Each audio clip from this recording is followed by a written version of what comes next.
এটার কোনো প্রতিক্রিয়া নাই। আওয়ামী লীগ তো ভাইগে গেছে।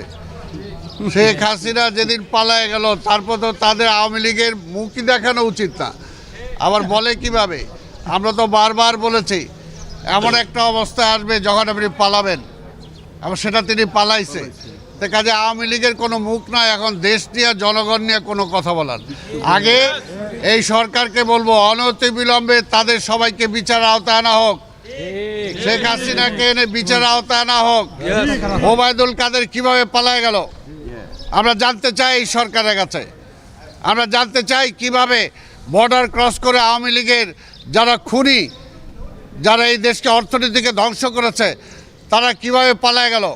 আমরা জানতে চাই এই দেশ থেকে কোটি কোটি টাকা লোপাট করার পরে যে হালদার সেখানে যায় ধরা খাইলো, সে কিভাবে আবার তাদের কোর্ট থেকে জামিন পাইলো, তাকে কেন বাংলাদেশের আইনের কাছে সোপর্দ করা হচ্ছে না। এই সমস্ত প্রশ্ন আজকে জনগণের কাজে। আজকে আওয়ামী লীগ ওই জবাবদিহি দিবে, আগে জবাবদিহি করবে, বিচার আওতায় আসবে, তারপরে তারা কথা বলতে পারবে। এর আগে কথা বলার অধিকারই তাদের নাই।